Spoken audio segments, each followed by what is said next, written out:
quelques minutes après 19h30. Peut-être il y a des gens qui vont nous rejoindre encore au cours de cette soirée. En tout cas, je suis très heureuse de vous accueillir pour cette soirée qui est co-organisée par Open Diplomacy dans le cadre de la, comment ça s'appelle encore, de la Diplo Week France-Allemagne et en coopération bien sûr avec la Maison Heinrich Heine. Je pense que c'est un moment particulier ce soir.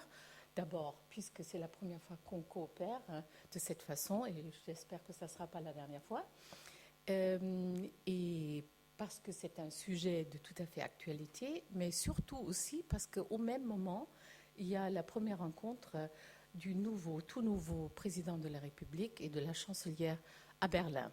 Et d'après ce que j'ai vu, j'étais un peu devant la télévision tout à l'heure, c'est très passionnant de voir les deux interagir devant la presse qui était là, très nombreux, pour la première fois, et parler des différentes visions, de la feuille de route qu'ils vont entamer, aussi d'un conseil de ministres qui va avoir lieu au mois de juin. Et on a l'impression que chacun est en train à la fois de connaître l'autre, mais aussi avec une sorte d'auteur de vue, entre égaux, je dirais, vraiment de parler des sujets d'actualité, et ce sont notamment les sujets autour de l'Europe, et sans doute aussi, plus particulièrement, aussi des sujets qui lient l'Allemagne et la France et qui posent problème aux deux pays. En tout cas, c'est une journée vraiment importante, et je pense aussi le sujet qu'on a choisi est très bien choisi, parce qu'à la fois, il reprend les élections présidentielles, parce qu'il y a, comme vous le savez, il y a encore les élections législatives en France et les élections futures en Allemagne qui auront lieu au mois de septembre.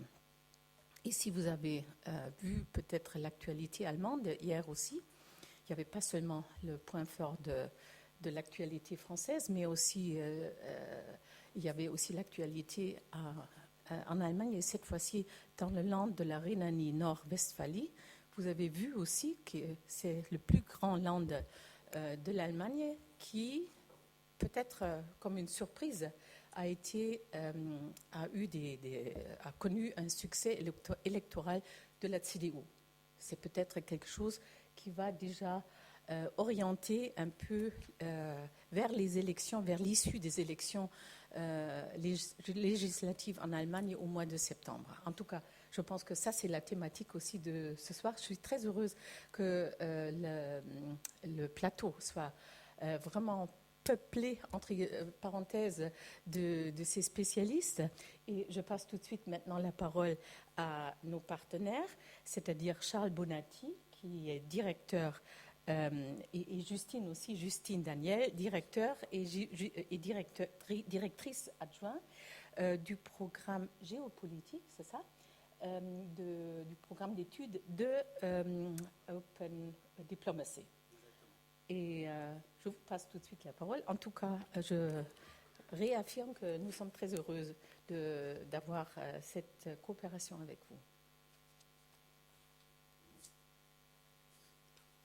Merci Madame la Directrice de nous accueillir, donc d'accueillir Open Diplomacy pour cette Diplo Week. Donc Justine et moi du programme géopolitique de l'Europe, nous sommes très très heureux de pouvoir organiser ces deux conférences ici. Donc lundi, aujourd'hui même, sur l'année électorale en France et en Allemagne. Jeudi, sur le rôle des médias dans la construction de la citoyenneté européenne. Et demain, une conférence sur l'évasion fiscale à l'ESCP Europe. Donc juste quelques mots sur Open Diplomacy. Open Diplomacy, je dirais, c'est une association d'étudiants et de jeunes professionnels qui cherchent à comprendre et à approfondir, je dirais, à comprendre les grands enjeux internationaux, qu'ils soient économiques, géopolitiques ou diplomatiques. Donc nous avons trois grandes, je dirais, phases. Notre activité s'articule autour de trois grandes phases, je dirais. Premièrement, on organise une cinquantaine de conférences par an, soit seul ou alors en partenariat, comme c'est le cas cette semaine. Deuxièmement, donc, nous contribuons au débat en publiant des articles sur notre blog, généralement 2 ou 3 articles par semaine. Donc, ce blog est ouvert à la fois aux adhérents d'Open Diplomacy, mais aussi à des chercheurs extérieurs. Et troisièmement, donc nous recrutons, nous formons et nous finançons les jeunes délégués et les jeunes reporters qui accompagnent officiellement la présidence de la République. Donc à ce titre, nous avons une délégation. Le ministère des Affaires étrangères nous délègue le soin donc, de choisir et de former ces jeunes délégués. Voilà, donc je vous invite à nous rejoindre, à rejoindre Open Diplomacy si vous le souhaitez. Merci encore Madame la Directrice et bonne conférence. Justine n'a rien à dire, mais c'est elle qui a organisé la majorité de ces 3 conférences. Donc je la remercie beaucoup. Très bien, merci. Bonsoir à tous. À mon tour de vous saluer. Je suis Jules Lastonnier, rédacteur pour le site d'information sur les questions européennes qui s'appelle Toute l'Europe. Et c'est moi ce soir qui ai le plaisir d'animer cette conférence. Quel rôle donc pour le couple franco-allemand dans l'avenir de l'Europe ? L'année 2017, comme vous le savez, sera de toute façon un tournant quoi qu'il arrive, puisque, chose rare, il y a des élections majeures dans les 2 pays. Une première partie du verdict a été révélée en mai avec l'élection d'Emmanuel Macron. On va avoir la suite en juin avec les législatives françaises et en septembre ensuite avec les élections législatives allemandes. Mais avant de trop envisager l'avenir et faire un peu de prospective, je vous propose déjà un premier tour de table qui nous permettra de situer un petit peu le débat et de faire un bref état des lieux sur l'état actuel des relations franco-allemandes après 5 années, voire plus, suivant les observateurs plus ou moins critiques, où en gros le couple franco-allemand se serait légèrement délité, en tout cas se serait éloigné. Je vais tout de suite passer la parole à ma voisine de gauche, Suzanne Freitag. Bonsoir. Un bref mot pour vous situer pour les personnes qui sont ici. Vous êtes journaliste allemande établie en France depuis une quinzaine d'années et vous travaillez pour la chaîne de télévision ZDF. C'est ça. Et je crois que vous venez notamment de suivre la campagne présidentielle qui vient de s'achever. Peut-être pouvez-vous nous dire comment l'Allemagne est perçue par les Français que vous avez pu rencontrer ici ou là au cours de vos reportages et peut-être également nous dire si cette perception a évolué et de quelle manière au fil des années. Alors bonsoir, merci beaucoup que je peux être là, ça me fait vraiment plaisir parce que c'est le moment, c'est une journée historique, c'était une journée historique hier, c'est une journée historique aujourd'hui avec les 2 chefs d'État qui se rencontrent et nous évidemment on a beaucoup suivi la campagne électorale, pas seulement cette fois-ci mais aussi les élections précédentes et il y avait quand même un grand changement ou plutôt une campagne très très très insolite. C'est mes 5e élections, mais j'ai jamais vu une campagne électorale pareille, avec tellement inattendu, tellement de choses qui ont changé, les instituts de sondage qui se sont catégoriquement trompés sur toute la ligne. On croyait d'abord, oui, ça va être Juppé, et c'est bien, Merkel, elle aime bien Juppé, ça va bien coller. Non, Juppé, il était off. Après, il y avait Fillon, et non, avec les affaires, ça n'allait pas non plus. Après, on a craint quand même pendant un moment. Est-ce que ça sera Le Pen, la catastrophe ? Eh bien non, c'est pas elle. Maintenant, c'est Macron. Et pendant cette campagne électorale, on nous a demandé beaucoup de reportages parce qu'à chaque fois, quand on pense à la France et quand il y a une situation qui se renouvelle dans ce pays, l'Allemagne pense tout de suite aussi aux coopérations qui vont se former suite à ça. Et donc, catégoriquement, on fait un avant-plan qui est qui, qu'est-ce que ça va entamer pour ces relations et qu'est-ce que ça impacterait si celui-là serait le président de la République.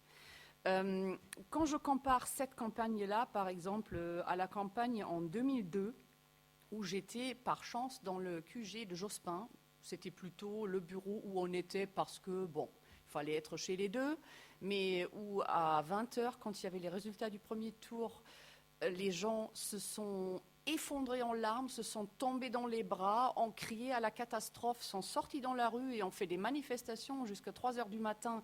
Et pendant toute la période entre les 2 tours, il y a quand même une grande différence aussi par rapport à la perception, ce que ça implique pour le pays voisin, parce qu'à l'époque, il y avait un choc en France et en Allemagne, que le Front National était au 2e tour. Quand on compare ça à la campagne électorale de cette année, Le Front National était clairement prévu pour le deuxième tour. Et quand c'est arrivé, les gens étaient pas forcément choqués par le fait que c'était le cas, mais juste un peu presque soulagés que ce n'était pas un score hallucinant, comme on aurait pu le craindre aussi. Et outre-Rhin, en Allemagne, on était quand même un peu plus resté dans l'esprit que c'est quelque chose qui est très grave, que l'extrême droite peut en arriver là, et ça a beaucoup influencé nos reportages aussi, à l'époque et maintenant.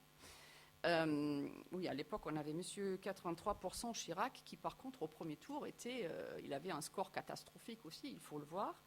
Et quand on voit le déroulement, on peut peut-être constater, et c'est ce qui a été constaté aussi par certains Allemands, qu'à l'époque, c'était la première alerte, et on l'a un peu oublié, ou par le système majoritaire de la France, c'était un peu tombé en arrière. On avait les élections après, où il y avait Nicolas Sarkozy qui suivait à Jacques Chirac et qui, avec sa campagne électorale sur la sécurité, avait un peu mis Marine Le Pen ou le Front National dans un rôle secondaire parce qu'il a récupéré beaucoup de ces sujets. Donc on avait un peu laissé tomber le Front National dans le discours et aussi dans nos reportages. Après, il y avait Hollande qui est arrivé parce qu'il était tout sauf Sarkozy. Donc là encore, le Front National avait un certain temps de rester quand même, de gagner en importance. Et là, cette année, c'était l'année où tout s'est un peu écroulé. Les partis de droite et de gauche se sont effondrés. Et ça a fait une place au Front qui était très important. Maintenant, Macron est le candidat qui est contre le Front National, qui doit essayer de résumer toute cette mélange politique qui n'a jamais vraiment travaillé ensemble. C'était un très, très grand challenge. Et nous, on en a parlé dans ces dernières semaines, quasiment tous les jours. On a vu aussi les gens des banlieues, les paysans qui se sentaient complètement oubliés, les petits villages qui n'ont plus de centre-ville, qui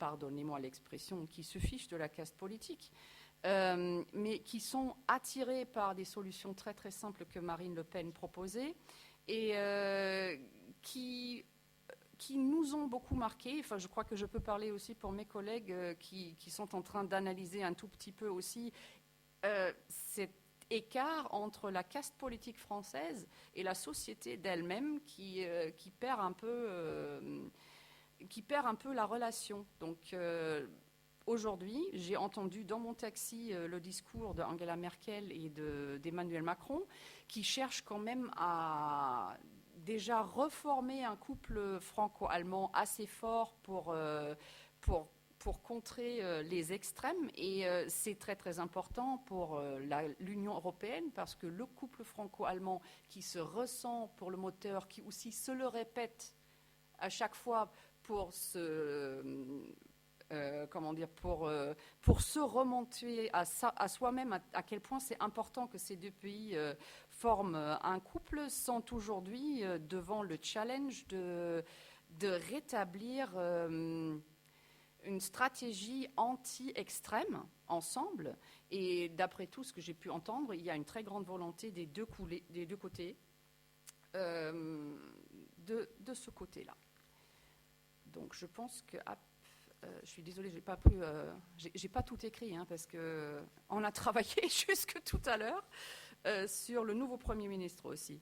Donc, je pense de mon côté c'est ça. Si après vous avez des questions, n'hésitez surtout pas parce que on a fait beaucoup de choses. On a vu ces campagnes sous des aspects historiques, sur des aspects sociétals, sur des aspects purement politiques quand il s'agissait des sommets franco-allemands ou des sommets européens qui se sont tenus à Paris.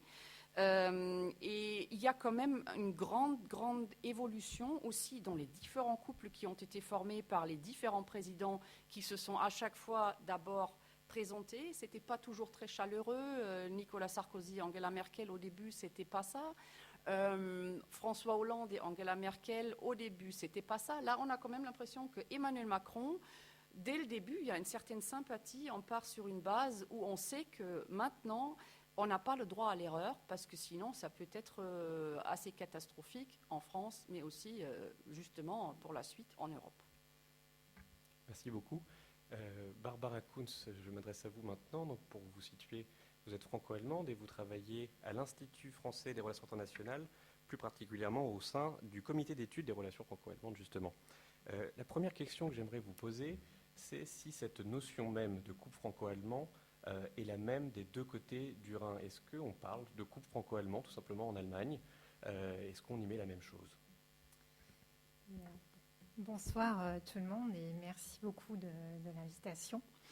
Et c'est une très bonne question, parce qu'effectivement, je pense qu'il y a des différences, peut-être pas très importantes, mais il y a quand même des différences d'approche dans les deux pays. Et pour s'en apercevoir, il faut peut-être aller voir du côté du traité de l'Élysée. Alors je sais qu'on parle toujours du traité de l'Élysée dans un contexte franco-allemand et que ça commence à faire un peu beaucoup. Parce qu'on aimerait bien regarder l'avenir plutôt que le passé. Mais je pense qu'il est important de garder à l'esprit qu'en 63, les motivations étaient pas du tout, enfin, assez différentes quand même. Donc, pour l'Allemagne, le traité de l'Élysée et l'amitié franco-allemande étaient avant tout le moyen de revenir parmi les nations civilisées, ce qui, après la Deuxième Guerre mondiale, n'était pas du tout évident. Alors que pour la France et le général de Gaulle, c'était aussi un moyen de se positionner en Europe et au-delà, dans un contexte transatlantique. Donc, déjà, les idées de base étaient un peu différentes. Et ce qui est évident aussi, c'est que ce qui était au cœur de cette relation franco-allemande de l'époque, c'était la réconciliation, étape qu'on peut aujourd'hui qualifier de passé, puisque, en dépit de tous les désaccords franco-allemands que vous pouvez avoir, on n'est plus un besoin de réconciliation entre Français et Allemands. Donc, ça reste une relation très importante pour les deux pays. Le franco-allemand est au cœur de beaucoup de discours politiques et la preuve aussi, ce sont toutes ces premières visites dans l'autre pays. Donc aujourd'hui, Emmanuel Macron est à Paris, mais vous savez que ça se passe de la même façon en sens inverse. À Berlin, oui, pardon. Ça y est, je confonds les deux villes. Non, Macron était à Paris ce matin et à Berlin cet après-midi. Voilà ce que je voulais dire. Donc, voilà, ça reste important. Et aujourd'hui, le rôle principal de ce couple franco-allemand, qu'on appelle plutôt tandem en allemand, est bien sûr le rôle de moteur de l'intégration européenne, ou peut-être à l'heure actuelle, il faudrait plutôt dire le moteur de la gestion de crise au niveau européen. On va parler de plusieurs dossiers tout à l'heure. Il y a bien sûr tout ce qui est économie, finance, eurozone, mais aussi la politique étrangère avec des défis un peu à droite et à gauche, ou plutôt à l'ouest et à l'est, avec le président Trump, Poutine et des problèmes de sécurité.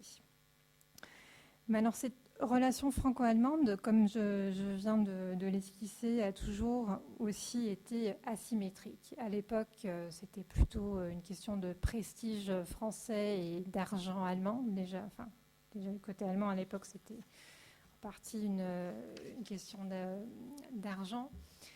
Et d'une certaine manière, c'était une relation équilibrée. Et depuis la réunification allemande, on voit des évolutions dans cet équilibre. Parce que l'Allemagne reste une puissance économique qui a aussi passé des temps de crise. On a parfois tendance à l'oublier, mais il y a une dizaine d'années, ça n'allait pas trop en Allemagne, ce qui d'ailleurs mène à ces fameuses réformes Hartz dont on parle si souvent. Donc voilà, il y a eu des moments où c'était plutôt le rôle de l'Allemagne d'être en crise économique. Et puis vous allez à France qui en ce moment est peut-être plus puissance militaire que puissance économique, ce que les Français ont d'ailleurs tendance à souligner beaucoup. Le problème est un peu que ce n'est pas le fait d'être une puissance militaire qui fait que vous allez être beaucoup respecté à Berlin, ni peut-être à Bruxelles. Et le problème tel qu'il est principalement perçu à Berlin, mais aussi à Paris, c'est donc pour jouer ce rôle de tandem et de moteur de l'intégration européenne, donc en quelque sorte de représenter le leadership de cette Union européenne qui traverse pas mal de crises et qu'il faut des partenaires sur un pied d'égalité. Et en réalité, ce pied d'égalité, il est défini par des aspects économiques avant tout. Et là, je ne vais pas entrer dans les détails des chiffres, et puis on va parler économie tout à l'heure, mais le taux de croissance en Allemagne est bien supérieur à celui qu'en France. Et à l'inverse, le taux de chômage en France est 2 fois plus élevé que celui dans l'Allemagne. Donc cela cause des problèmes au niveau bilatéral, mais ça pose donc aussi des problèmes au niveau européen, étant donné que ces 2 pays ne peuvent pas jouer leur rôle de moteur. Et donc avant de parler plus concrètement des domaines politiques dans lesquels on a besoin d'un moteur, ce qu'on fera dans un deuxième temps, juste quelques remarques sur la nature de ce moteur. Parce qu'à mon avis, ce qu'il faut vraiment comprendre, c'est que la France et l'Allemagne ne jouent pas ce rôle de moteur parce qu'elles sont en accord permanent. Le rôle n'est pas là, mais en réalité parce que les 2 pays représentent très souvent 2 positions relativement distinctes. Alors pour être très simpliste, une position plutôt d'Europe du Nord et une position d'Europe du Sud. C'est très visible, par exemple, dans tous les débats sur l'eurozone, les questions budgétaires, etc. Et quand Berlin et Paris arrivent à se mettre d'accord sur une question, souvent c'est un compromis qui permet à tous les Européens de vivre avec. Et donc, ce qu'on espère à Berlin, c'est qu'avec Macron, la France retrouve cette force pour pouvoir rejouer ce rôle de moteur avec l'Allemagne, et aussi parfois de servir de contrepoids à cette Allemagne qui est devenue très, très importante en Europe, un peu trop importante aussi aux yeux de certains, qui parfois aussi est surmenée par ces demandes de leadership et tout à fait à la recherche d'un partenaire. Et donc pour terminer, juste quelques mots sur ce qu'on pouvait entendre en Allemagne sur cette campagne électorale française au niveau officiel. Le discours officiel de Berlin, qui visiblement ne peut pas vraiment prendre position pour un candidat précis, a toujours été de dire nous avons besoin nous souhaitons que la France ait un président qui remplit 2 critères, à la fois de vouloir entreprendre des réformes structurelles économiques pour justement redonner sa force économique à la France et ainsi la rendre un partenaire fort européen, et deuxièmement d'avoir un président pro-européen en France. Alors, vous vous souvenez des 11 candidats, on n'a jamais trop dit qui on voulait, mais c'est assez évident de voir qui est ce candidat qui remplissait ces critères. Autrement dit, les Allemands ont eu le président qu'ils voulaient. Il y avait Fillon, mais on était, disons, avec Fillon et ses amitiés russes, ça faisait quand même un peu peur à Berlin. Et donc là, avec Macron, on a en gros le président qu'on voulait, pas pour qu'il soit la marionnette d'Angela Merkel, comme on a parfois pu l'entendre et lire dans la presse française, mais vraiment pour retrouver un vrai partenaire pro-européen en France, puisque, et ça sera ma dernière phrase, on sait aussi que Macron est un petit peu le président de la dernière chance. J'exagère peut-être un petit peu, mais on sait très bien qu'en 2022, Marine Le Pen ou le Front National seront toujours là, et que si, du point de vue de Berlin, on perd encore un quinquennat avec un président qui n'entreprend pas ces réformes dont à Berlin on est convaincu que la France en a besoin, ça risque de devenir très très compliqué à partir de 2022, en France, en franco-allemand, mais aussi au niveau européen. Merci beaucoup. Pour conclure donc, du coup, ce premier tour de table, il est nécessaire d'aborder les questions économiques parce qu'elles sont régulièrement des pierres d'achoppement assez importantes entre les 2 pays. Pour cela, je passe donc la parole à Jérôme Kriel. Vous êtes directeur du département des études de l'Office français des conjonctures économiques et spécialiste des questions européennes. Au risque de schématiser légèrement, la France, c'est le pays qui dépasse les 3%, et un pays qui peut être jugé rétif aux réformes et à la réduction de la dépense publique, tandis que de l'autre côté, l'Allemagne se serait vue comme l'instigatrice principale de l'austérité et du dogmatisme budgétaire. Est-ce que déjà vous confirmez un petit peu ce schéma très rapide, et est-ce qu'on peut, au-delà de cette question, parler de crise de confiance entre les deux pays sur le plan économique? Alors, merci de l'invitation. Je crois que c'était le bon soir pour parler des questions franco-allemandes. Donc, je félicite les organisateurs qui nous ont contactés il y a plus de 3 mois au moins sur cette question. Donc, ils ont eu le nez creux. Merci de me donner la parole. Alors, je ne sais pas si je vais répondre tout de suite à votre question. Peut-être pas. Alors, je vous inviterai à me la reposer. Hein, n'hésitez pas. Je pense qu'il faut commencer peut-être par parler des incompréhensions finalement entre France et Allemagne du point de vue économique. Hein. Je suis juste économiste, je ne pourrais pas m'exprimer sur autre chose. Depuis 2 présidences qui nous amènent sans doute à dire que c'est la présidence de la dernière chance avec Macron, parce qu'on va peut-être régler nos incompréhensions. Ça reste ouvert et je crois qu'on a une deuxième partie pour en discuter. La première incompréhension, je pense, de la part des Français vis-à-vis des Allemands, c'est celle qui est d'avoir un peu sous-estimé la fatigue dans la solidarité qui a pu toucher l'Allemagne. Je pense qu'on a peine à imaginer en France, et je pense en dehors d'Allemagne, les difficultés qu'il y a eu à réunifier l'Allemagne, à être solidaire de la part de l'Allemagne de l'Ouest vers l'Allemagne de l'Est pour créer une seule Allemagne.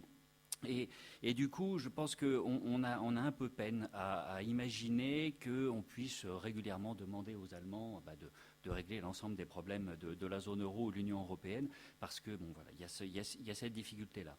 Il y a une difficulté qui est aussi plus fondamentale et qui est plus d'ordre dogmatique, qui consiste dans la façon d'appréhender les politiques économiques, avec une vision que je qualifierais plutôt d'offre de la part de l'Allemagne, qui, comme vous l'avez rappelé, est plutôt encline à vouloir respecter d'abord la parole donnée, ça c'est un point important, donc respecter les critères de finances publiques, résorber les déficits et les dettes publiques, et de l'autre, mener des stratégies de réformes structurelles. Et là, on sent bien une réticence française.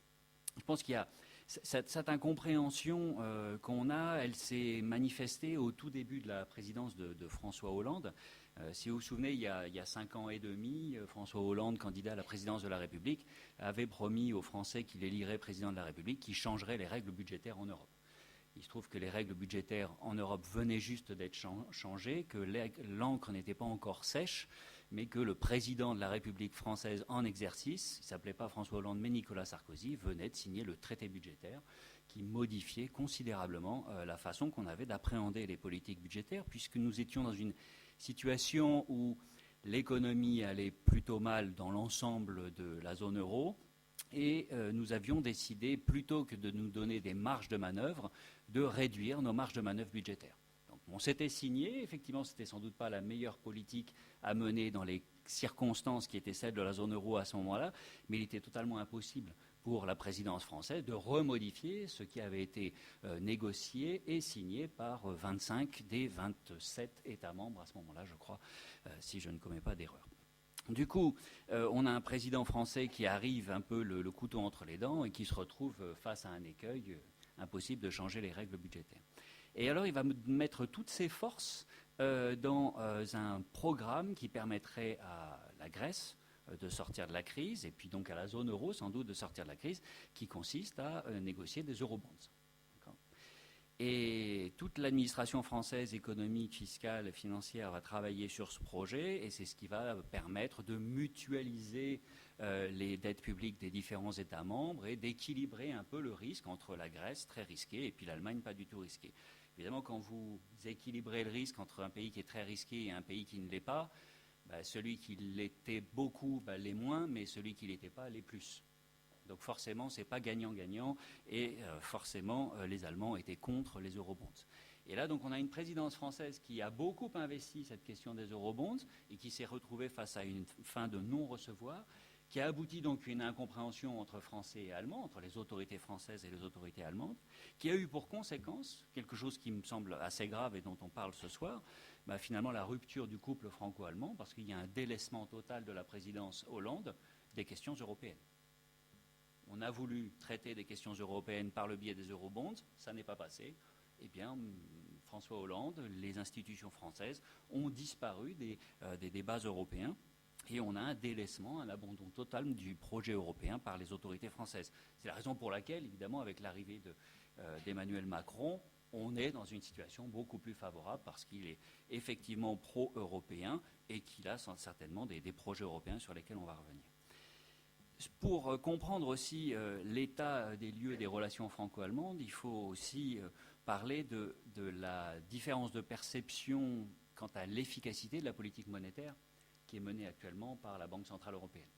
Il y a une institution fédérale pour les politiques économiques unique, qui est donc la Banque centrale européenne, qui est située à Francfort, à Main, et qui donc est dirigée par Mario Draghi, qui fait un travail assez impressionnant et qui jusque-là a permis de faire que l'euro continue d'être notre monnaie, que la zone euro a retrouvé de l'inflation, que la zone euro est en train de retrouver un semblant de croissance, mais au prix d'une création monétaire qui est vertigineuse et qui fait très peur en Allemagne, puisque l'Allemagne associe généralement, les autorités monétaires allemandes associent généralement la création monétaire à l'inflation, voire à l'hyperinflation, donc sont très inquiètes du retour de l'inflation, alors que c'était un peu ce qu'on cherchait à avoir et qu'on a, donc ça c'est plutôt une bonne nouvelle, mais mal perçue en Allemagne, et puis surtout cette politique monétaire a abouti à des taux d'intérêt qui sont particulièrement bas dans une économie qui a des excès d'épargne considérables, qui est l'économie allemande. Et donc on a une telle divergence de situation économique entre la France et l'Allemagne qu'on a une totale incompréhension sur l'efficacité à attendre de la politique monétaire. La France est toujours en déficit commercial, ce qui signifie qu'elle a un déficit d'épargne, que du coup des taux d'intérêt très bas, c'est plutôt favorable à l'économie française, alors qu'en Allemagne, exportateur mondial reconnu, eh bien, il y a cet excès d'épargne qui est très peu valorisé à cause de la politique monétaire qui est mise en œuvre. Donc, on a des idées entre Français et Allemands sur la façon de sauver l'Europe qui sont diamétralement opposées. Les Français apprécient beaucoup la politique monétaire de la Banque centrale européenne, beaucoup moins en Allemagne. Ensuite, il y a ces performances dont Barbara parlait à l'instant qui sont totalement différentes et qui aboutissent du coup à des recommandations qui sont très très fortes de la part des Allemands. La France a un taux de chômage toujours très élevé, des déficits publics toujours au-dessus de la limite qui est autorisée par le pacte de stabilité et de croissance et par le traité budgétaire. Évidemment, la préconisation que nous font nos partenaires allemands, c'est d'abord respecter les traités en vigueur et les politiques budgétaires et les déficits publics à respecter, donc passer sous la barre des 3% et mener des réformes structurelles. Sauf qu'en France, il y a de très nombreux débats sur les raisons fondamentales qui ont fait que l'Allemagne avait la croissance qu'elle avait aujourd'hui. Et cette raison fondamentale, c'est que les Allemands ont fait des réformes structurelles extrêmement coûteuses pour eux initialement, et surtout très coûteuses, ces réformes, pour leurs partenaires commerciaux au sein même de la zone euro. Donc des politiques non coordonnées dans la zone euro, mises en œuvre dans le cadre de l'agenda du Gerhard Schröder, explique aujourd'hui les très bonnes performances de l'Allemagne, mais explique aussi les relativement mauvaises performances de l'Espagne, de l'Italie et évidemment de la France. Et donc on est dans une situation où on a des autorités allemandes qui souhaiteraient nous faire des recommandations de politique économique qui finalement sont celles qui ont abouti à une non-coordination à une certaine époque au bénéfice de l'Allemagne au détriment de la France. Et donc il y a une forme de paradoxe à préconiser ce type de politique qui peut avoir expliqué aussi la difficulté à discuter entre les différentes autorités. Mais il se trouve que nous avons un président en France qui a l'air beaucoup plus favorable aux réformes structurelles que son prédécesseur, en tout cas dans les discours de son prédécesseur lorsqu'il était candidat à la présidence de la République. Voilà. Merci beaucoup pour me faciliter la vie pour les transitions, parce que maintenant qu'on a pu faire un assez large panorama, en un temps d'ailleurs limité, sur l'état des relations franco-allemandes, on peut passer à essayer d'envisager un petit peu les 4 ou 5 années à venir. On ne sait pas encore, je le rappelle, quelle majorité Emmanuel Macron va être en mesure de réunir en juin prochain, ou quelle sera la couleur exacte du prochain gouvernement allemand à partir de septembre. Nous ne saurons à ce moment-là quel binôme pourrait être en mesure d'avancer sur ces questions. Barbara Kunz, je vais vous redonner la parole. J'ai l'impression que quels que soient les prochains gouvernements, quand même, il y aura des éléments sur lesquels les deux pays pourront avancer. Je pense à la lutte contre le populisme, je pense à la lutte contre le terrorisme ou encore à l'Europe de la défense. J'identifie quand même un certain parallélisme de ces enjeux dans les deux pays. Oui, tout à fait. En fait, ce qu'on peut remarquer, c'est que c'est pas très, très brillant comme observation, c'est qu'il y a un tel nombre de défis qui s'imposent de l'extérieur que de toute manière, on va devoir travailler ensemble. Et la lutte contre le populisme, à la limite, relève d'une approche au niveau national. Enfin, on peut faire des choses au niveau européen, mais on est tout à fait d'accord sur la problématique populiste qui, en tout cas en termes de résultats électoraux, est aujourd'hui plus importante en France qu'en Allemagne, ce qui ne veut pas dire que tout va bien en Allemagne, mais les 7,5% de l'AfD dans les élections d'hier sont relativement rassurants en vue des élections législatives allemandes en septembre. Après, le populisme est un phénomène qui s'inscrit profondément dans un contexte national. Donc, on va certainement le discuter en franco-allemand, mais la solution devra sans doute se trouver au niveau national. Par contre, les choses sont différentes pour les grands enjeux européens et internationaux de ce moment.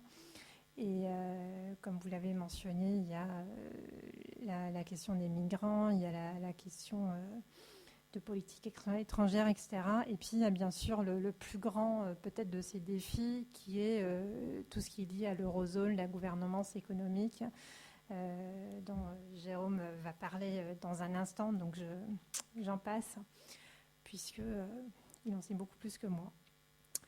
Alors, vous avez aussi évoqué la crise migratoire, où il est déjà intéressant de noter qu'en Allemagne, on parle généralement d'une crise des réfugiés. Contrairement à la France, on a plutôt tendance à parler de la crise migratoire, ce qui en dit peut-être un peu sur les lectures qu'on a.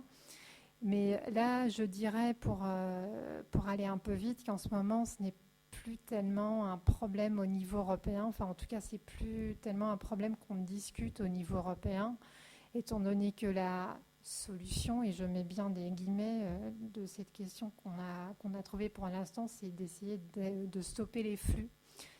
Ce qui, vu l'accord qu'on a avec la Turquie, pour l'instant fonctionne plutôt bien, enfin, en tout cas en termes de chiffres, hein, on a beaucoup moins de migrants qui arrivent.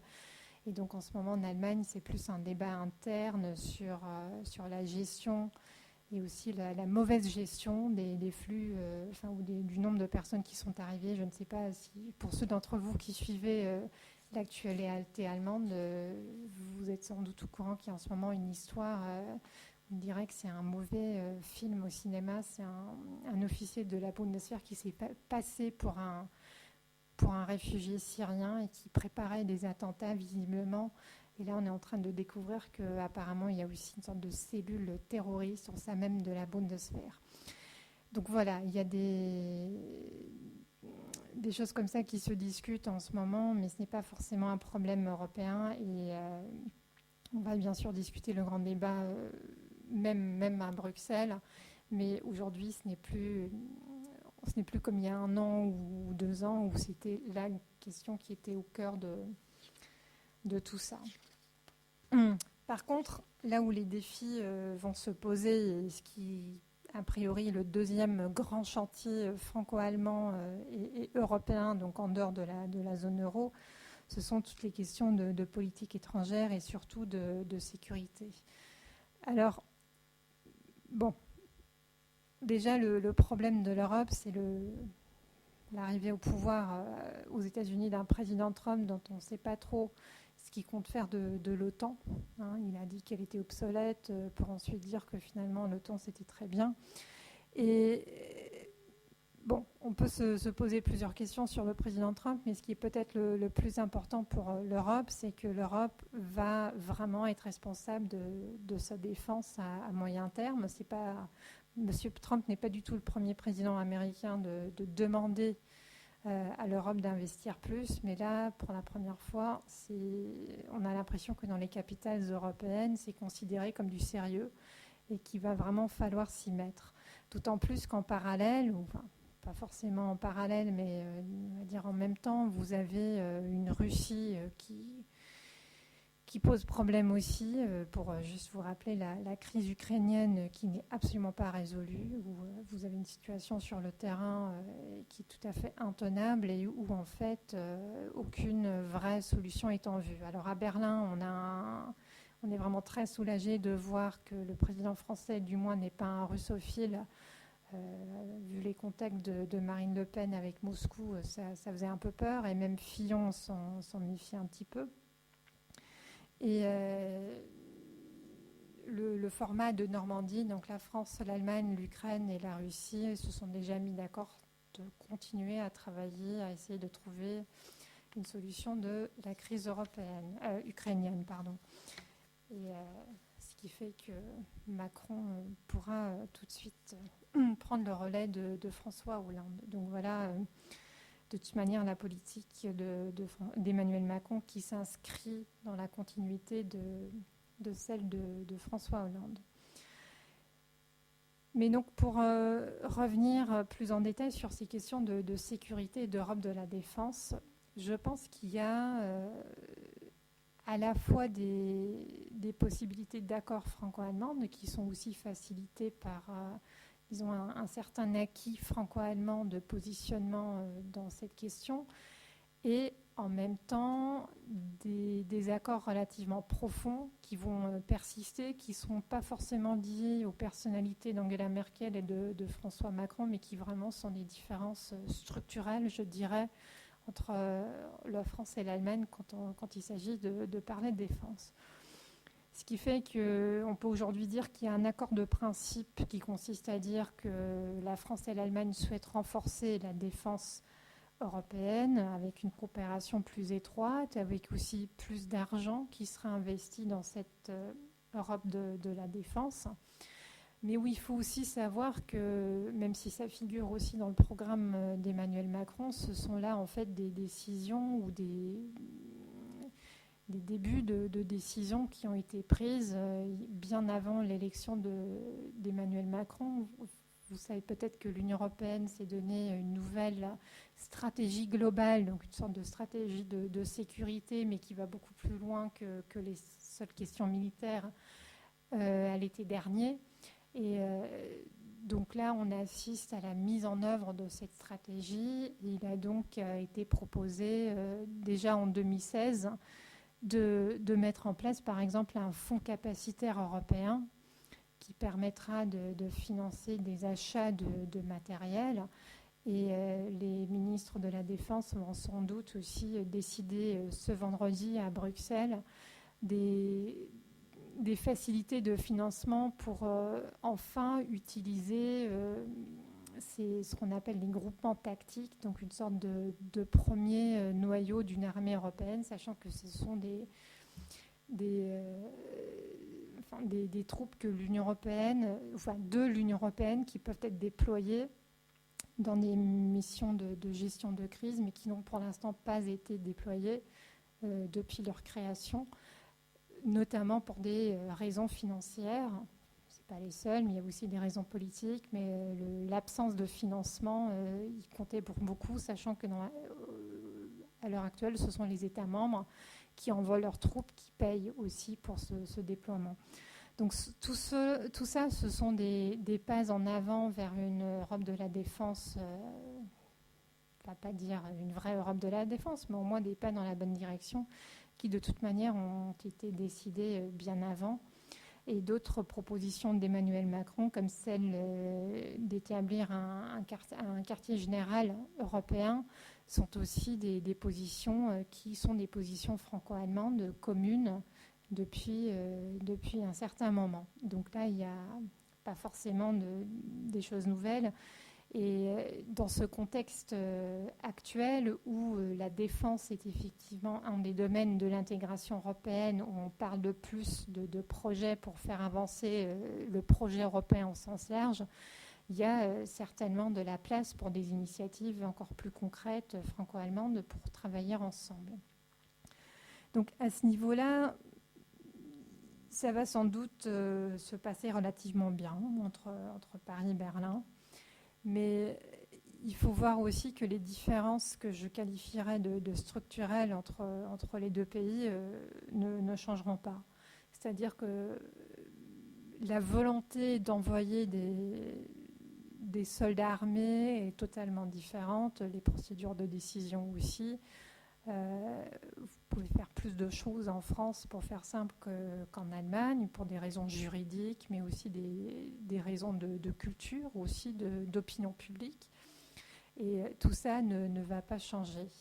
Deuxième différence, c'est que les priorités françaises et allemandes ne sont pas forcément les mêmes. C'est-à-dire qu'on peut parfaitement se mettre d'accord pour dire que le terrorisme, par exemple, est un problème majeur, mais la conclusion qu'en tire la France n'est pas la même que celle qu'en tire Berlin. Là aussi, il y a une dimension culturelle, si j'ose dire, dans la mesure où, pour la France, la lutte contre le terrorisme est une question militaire, en grande partie militaire. Les Allemands auront plutôt tendance à vous dire que c'est un problème social, qu'il faut travailler dans la déradicalisation, etc. Donc là, vous avez des approches différentes. Après, vous avez aussi des différences de priorité tout simplement régionales. On dit que les Allemands ont tendance à regarder vers l'Est, les Français ont tendance à regarder vers le Sud, ce qui n'est pas très étonnant vu leur positionnement géographique. Et quand vous regardez où sont déployés à l'heure actuelle les soldats français et allemands, vous allez voir que cette thèse-là est tout à fait confirmée. Donc même si la France et l'Allemagne partagent une même analyse de l'environnement stratégique, partagent une même analyse sur les défis et les dangers et les risques, les conclusions qu'on en tire ne sont pas forcément les mêmes, et tout ça ne changera pas forcément. Et c'est particulièrement vrai, à mon avis, dans tout ce qui est la lutte contre le terrorisme. Ce que j'ai pu entendre beaucoup ces derniers jours, c'est que Macron, avec ses bonnes relations avec Berlin, va enfin réussir à, je cite, entraîner les Allemands pour envoyer des hommes armés dans le Moyen-Orient, etc. Et là, j'ai un grand doute. C'est pas comme ça que ça va se passer. Ça ne fait pas partie des priorités allemandes et pas non plus de la culture stratégique. Donc en fait, ce qu'il faut, à mon avis, faire dans ce domaine de la défense, plus particulièrement dans la lutte contre le terrorisme, et pas seulement, c'est au lieu de rechercher la convergence entre les deux pays et d'essayer de se convaincre de faire la même chose, de plutôt rechercher la complémentarité entre les deux approches et de voir ce qu'on peut faire ensemble de cette manière-là. Le mot-clé, par exemple, ou un des termes, des thèmes récurrents du débat allemand en ce moment, c'est quelque chose qui porte un nom que j'arrive toujours pas à traduire, c'est la fameuse Fluchtursachenbekämpfung, c'est-à-dire que l'idée c'est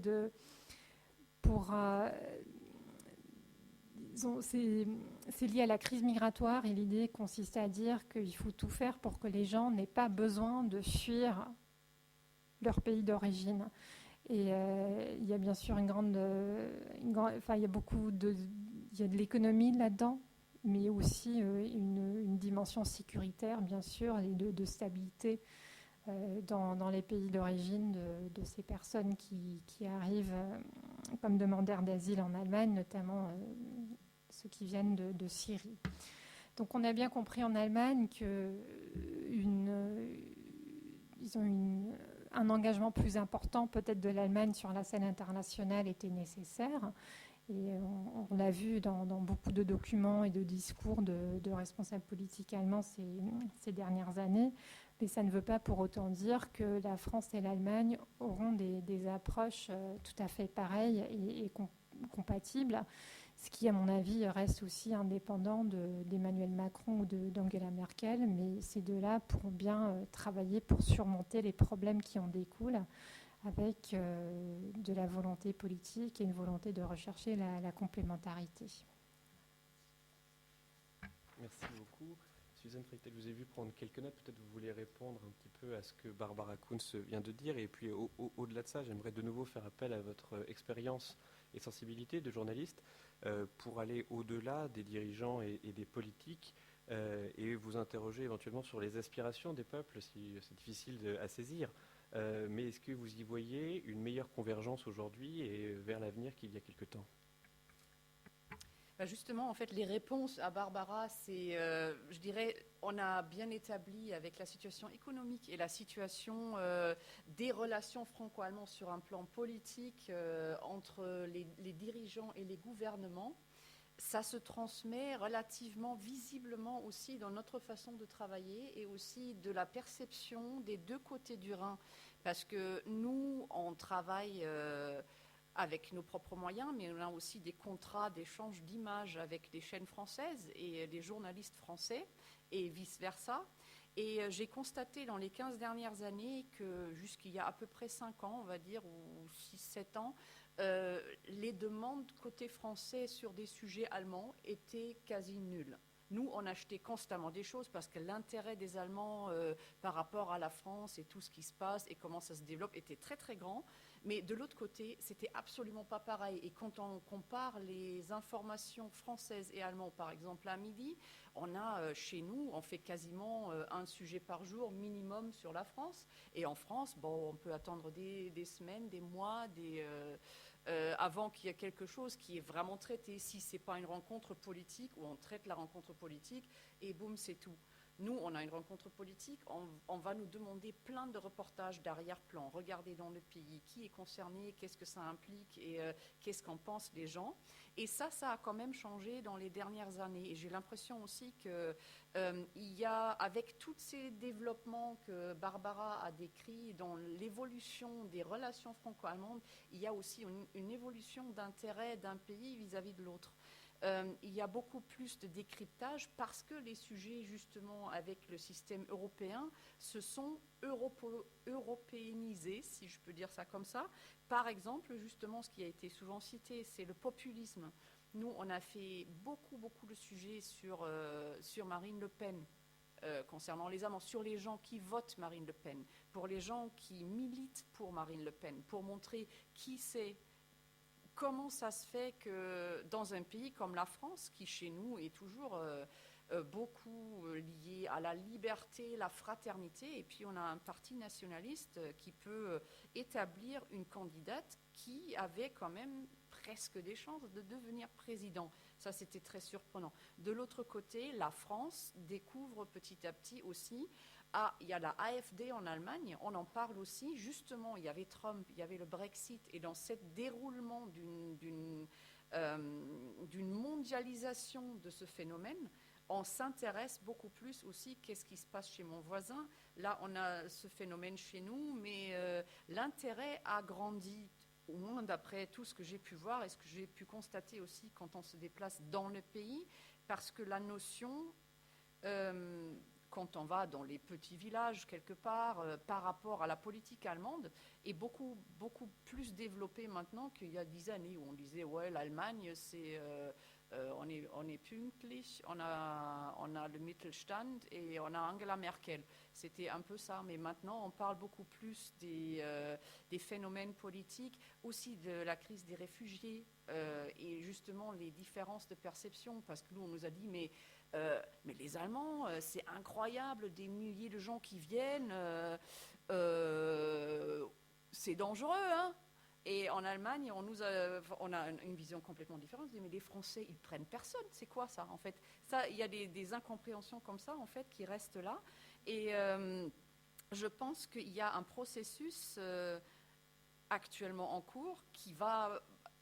c'est juste un sentiment, mais avec ce nouveau président et ce couple franco-allemand s'amplifier parce que l'intérêt l'un pour l'autre a quand même beaucoup grandi, parce qu'on sent que ces problèmes, ces grands problèmes comme le populisme, les flux migratoires et la crise économique fait aussi qu'on voit qu'on ne peut pas séparer un pays de l'autre.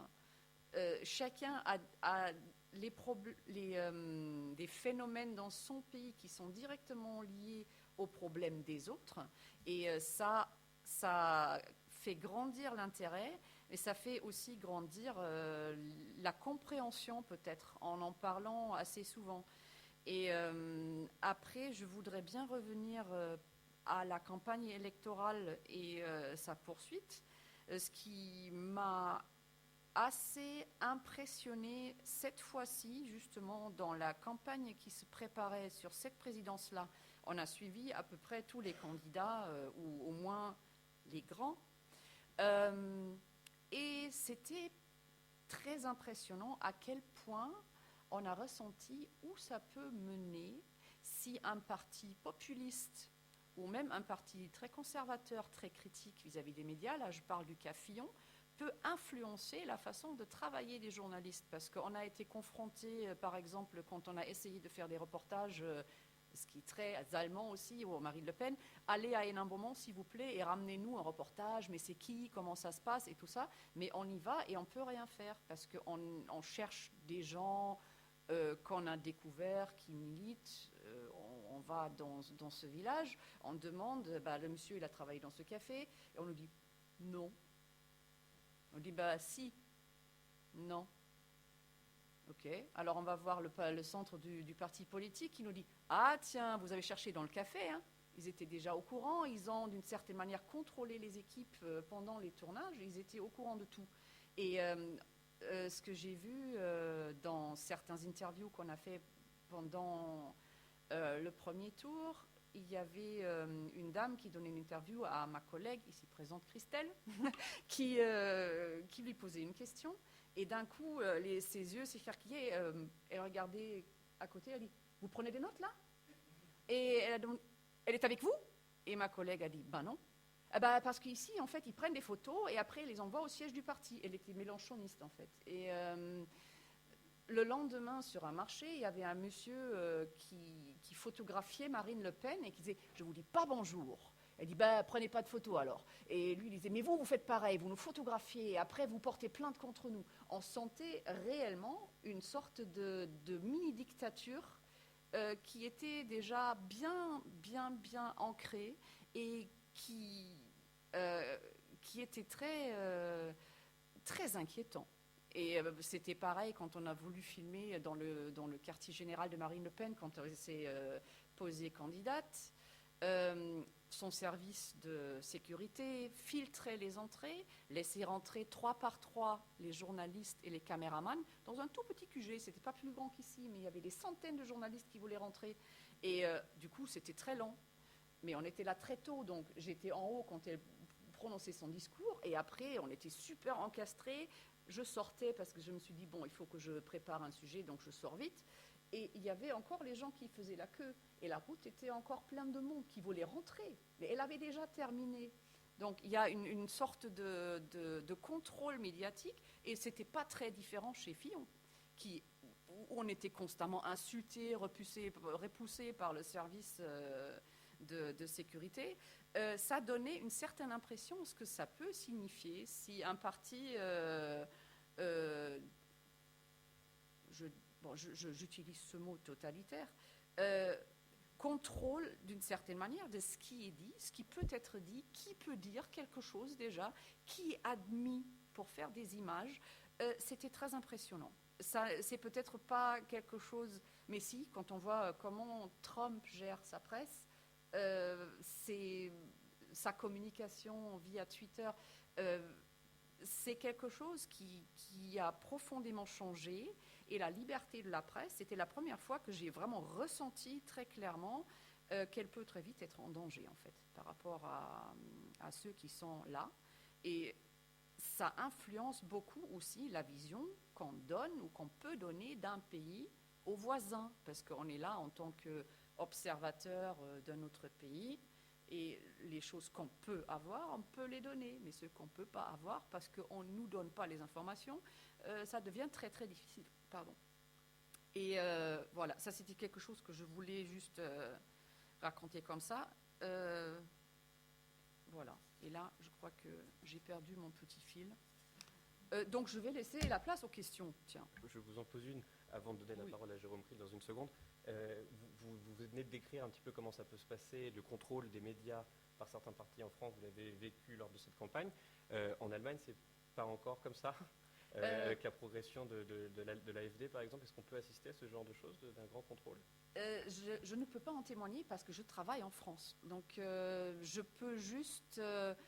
et si, ah oui, évidemment. Enfin, la ZTF était constamment exclue des réunions de la AfD. Il y avait des campagnes électorales qu'ils ont menées ou des grandes réunions où ils ont fermé la porte à la ZTF et à la ARD parce qu'ils nous appellent la Lügenpresse, donc la presse mensongère.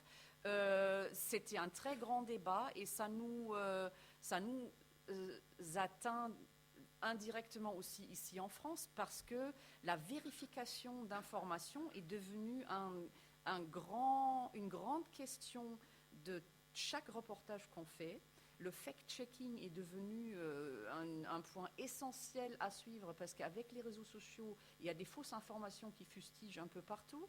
Et justement, pour contrer ce genre d'attaque de certains partis qui veut discréditer les journalistes en général, on est responsable de tout finalement, même ça s'est vu en France aussi, on est toujours responsable de tous les maux. C'était nous qui étions responsables que Fillon n'a pas pu gagner ses élections, on est responsable pour les mauvais scores de Marine Le Pen, et en fait en Allemagne c'est pareil, la AfD responsabilise la presse pour tous les maux qu'elle ressent dans les reportages de tous les jours. Donc c'est quelque chose, je crois, le monde est en train de changer, l'information est mondialisée, mais la presse change en même temps et la façon de pouvoir raconter des histoires ou la façon de pouvoir donner des informations est en train de changer aussi et va très certainement évoluer dans les prochaines années au niveau européen, mais aussi au niveau mondial. Voilà. Merci beaucoup. Prospective toujours, donc on conclut comme pour la première partie sur l'économie, et puis j'en viens à l'un des sujets peut-être les plus emblématiques du programme d'Emmanuel Macron, en tout cas qui a été amplement commenté, c'est son ambition de donner à la zone euro un budget, un parlement, un ministre des Finances. On nous a d'abord dit que les Allemands accueillaient fraîchement ce genre de perspective, puis ensuite le ministre des Finances allemand Wolfgang Schäuble s'est déclaré plutôt favorable. Qu'en est-il, Jérôme Kriel? Et question subsidiaire, est-ce que ce genre de choses pourrait avoir lieu dans un futur prévisible? Peut-être je peux revenir par ce biais à ce que je disais sur la présidence Hollande et son délaissement des questions européennes, puisque le projet d'Emmanuel Macron que vous venez d'exposer brièvement, c'est un projet qui avait été établi à l'issue d'un rapport rédigé par Heinrich Enderlein et Jean Pisani-Ferry, l'un conseiller auprès du ministre de l'économie allemand Sigmar Gabriel, l'autre président à l'époque de France Stratégie, actuel conseiller économique pendant la campagne d'Emmanuel Macron, donc Jean Pisani-Ferry. Et l'un et l'autre, du coup, avaient préconisé d'apporter à la zone euro une institution fédérale en complément de la seule qu'on avait jusque-là, que je mentionnais tout à l'heure, la Banque Centrale Européenne. Donc c'est un projet de longue haleine de la part d'Emmanuel Macron et donc de Sigmar Gabriel aussi, il semble-t-il, mais qui avait été totalement délaissé par la présidence Hollande, parce qu'il n'est rien sorti de ce rapport après qu'il a été rendu public. Donc, du coup, si on se base là-dessus, on peut dire que la probabilité que ça voit le jour est peut-être faible, puisque ça fait 3 ans que ça existe et ça n'a pas avancé. Alors évidemment, la crise européenne a été tellement profonde, le risque d'éclatement de la zone euro est tellement grand, et le populisme dont on parle reste tellement prégnant qu'il est vraisemblable qu'il va se passer quelque chose. Alors, la difficulté, elle va résider en fait dans les détails du projet. Alors, on nous promet du coup un Parlement de la zone euro. Alors, le Parlement de la zone euro, il avait une très forte légitimité. Donc, l'idée, c'est d'avoir des parlementaires issus des États membres de la zone euro. Alors, il y a plusieurs propositions qui sont discutées. La proposition de Piketty, où il y a des parlementaires de chacun des pays, des États membres de la zone euro qui se réunissent en session, Parlement zone euro. Il pourrait y avoir une extraction de certains parlementaires du Parlement européen issus des États membres de la zone euro qui se réuniraient donc en conclave pour parler des questions de la zone euro. Donc il y a beaucoup de projets et ce projet avait beaucoup de légitimité lorsqu'on avait les Britanniques sur le dos. Comme les Britanniques ont décidé de sortir, on peut se dire que ça va être plus facile de trouver un accord, surtout si le couple franco-allemand reprend de plus belle et qu'on arrive à faire aboutir un certain nombre de projets. Donc la dimension légitimité démocratique des questions budgétaires et monétaires sur la zone euro par l'existence d'un Parlement de la zone euro est moins important, me semble-t-il, désormais. On a un Parlement européen avec des parlementaires élus, donc ça peut suffire. Mais ça fait toujours partie du projet d'Emmanuel Macron. Je ne suis pas sûr que ce soit une priorité. Une priorité, c'est sans doute d'avoir un budget de la zone euro. Avoir un budget de la zone euro, c'est se rendre capable d'éviter la prochaine crise économique entre les États membres de la zone euro, pour bénéficier de financement pour faire face à un choc économique qui frapperait l'un sans frapper l'autre, qui les frapperait tous. Ça peut être une nouvelle crise financière et on aurait des phénomènes d'assistance économique, de gestion des crises, et puis des investissements d'avenir. Donc dans le projet d'Emmanuel Macron, il y a aussi une forme de sanctuarisation du plan Juncker d'investissement public qui permettrait d'avoir des projets coopératifs au plan européen en faveur des infrastructures, mais en faveur de la recherche, en faveur de l'éducation, qui sont dans le projet d'Emmanuel Macron. Là où il y a un petit détail qui va sans doute poser problème dans les relations franco-allemandes, c'est que tel que c'est exprimé dans le projet du président Macron, projet du candidat Macron à l'époque, ce nouveau budget serait conditionnel non pas au respect des règles budgétaires en vigueur, ce qui est plutôt la position de Wolfgang Schäuble, mais au respect d'une harmonisation sociale et fiscale qui n'existe pas aujourd'hui entre les États membres de la zone euro, comme il n'existe pas entre les États membres de l'Union européenne. Donc ça va rendre évidemment difficile le point d'arrivée d'un budget européen qui serait conforme à la volonté d'Emmanuel Macron, qui souhaite mettre fin au dumping social et fiscal de certains des États membres, qui font perdre à la fois de l'emploi et des recettes fiscales à certains des États membres au bénéfice de ceux qui jouent ce dumping. Donc on a sans doute des discussions, on va avoir des discussions entre Français et Allemands, puis entre tous les États membres de la zone euro, mais sur la base d'un budget. Alors tout le monde risque d'être assez d'accord sur l'existence d'un budget. Il y a une capacité budgétaire qui est actuellement discutée et en voie de voir le jour. Mais après, il va y avoir les détails. Qu'est-ce qui va conditionner le fait de pouvoir accéder à ce budget de la zone euro lorsqu'on est l'un de ses États membres?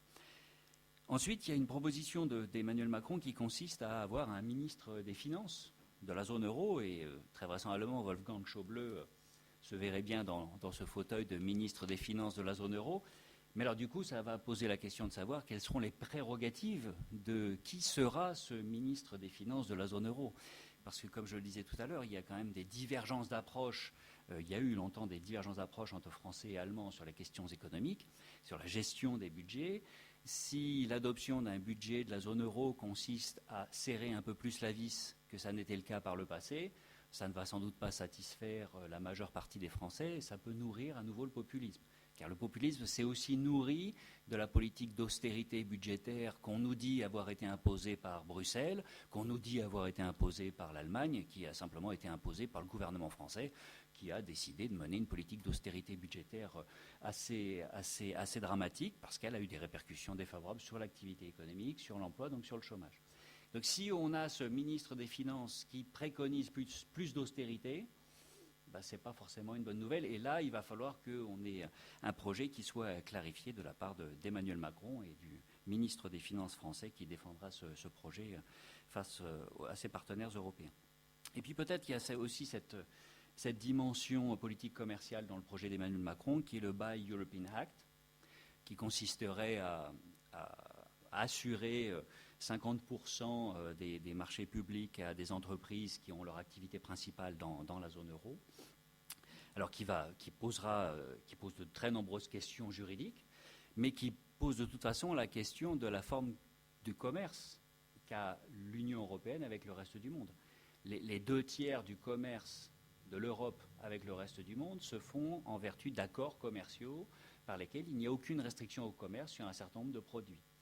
Du coup, aller vers un Buy European Act, c'est avoir une politique un peu plus protectionniste que celle que nous avons jusqu'à présent pour les 2/3 du commerce que nous réalisons.